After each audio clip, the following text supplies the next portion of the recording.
National Team A, and his assistant, Abdallah Moriru, will announce the squad that is going to take on South Sudan, the Africa Cup of Nations 2021 AFCON qualifiers. This match will be played between the 9th and 17th of November. It's also very important that the brand name is maintained, 2020 AFCON, though the tournament itself will be 2022. So that's why we're maintaining 2021. The brand name was sold.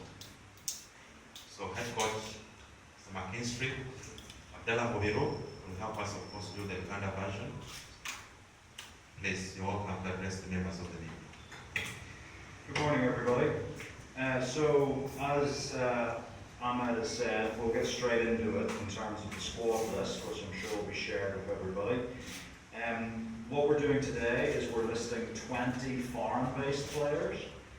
After this, we will also add to this with a further selection of home-based players here in the UPL, but the technical staff will be doing further assessment on them following the camp in Dubai a few weeks ago.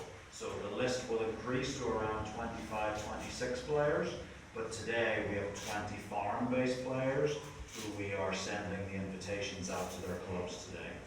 So those are Jamal Magula, Al Hilal, Dennis Onyango, Mamelodi Sundowns, Joseph Achaya, Tipu Mazembe, Alex Kakuba, Koba de Piedade, Nicholas Wadada, Azam FC, Elvis Pomono, Southend United, Ronald Muchibi, Worcestershires, Timothy Awani, Ashdod, Michael Azira, Chicago Fire, Khalid Aucho, Miser Lel Makasa, Luaga Chizito, Apoel, Farouk Rabia, Konyaspor, Emmanuel Okwi, Al Ittihad, Derek Nisibambi, Smua, Alan Chiabade, El Guna FC, Alan Okello, Paradu, Fad Bayo, Ashdod, Idrissa Lubega, Haide, Uche Ekpezu, Wickham Wanderers, and Alexis Baka, Umea FC. So that's the 20-man list of our foreign-based players. And like I said at the beginning, this will increase to 25, 26 players, with the additional players being the leading players from the Uganda Premier League, who we will confirm in due course.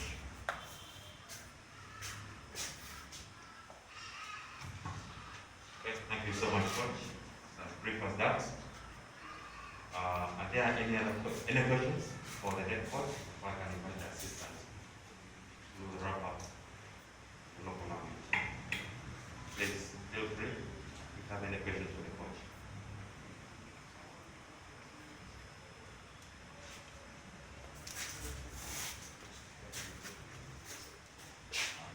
My name is Ben Kawale. I write for the Sports Nation. Coach, I've seen some of the players like Awanya and Mike Azila. They were not part of the Dubai camp. You initially told us that it was due to COVID-19 restrictions. So this time around, what's the guarantee that they will be released by their clubs? Okay, and yet, Coach, can I answer that?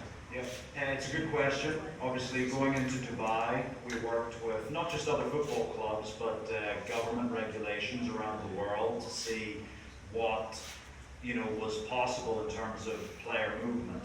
Those things have updated. In fact, in the case of Michael Azira, 2 days before the Dubai camp, the regulations for players in the United States of America changed, but it was simply too late in terms of getting the visas and everything organized. So as of now, players in the United States of America are available to travel in turn, and they get an exemption from the quarantine on return if they're playing for their national team. So that has been an update in the last couple of weeks and reflects the same situation we see in the United Kingdom, where our players there is a quarantine regulation in the UK, but when you're traveling as a professional athlete, if you're playing a game or a training camp, you get an exemption. So that's reflective, and the same is the case for the players in Israel. Previously, there was quite a tight restriction, and even in Israel, you will have seen that there was a national lockdown recently, but we've been assured at sort of by their club, and you see with their national federation that there is exemptions for those players. So it's not a case, when we make these decisions, we can always have the players travel to us. That's never an issue. You can leave countries, no problem. The issue is always, can you return to the countries freely?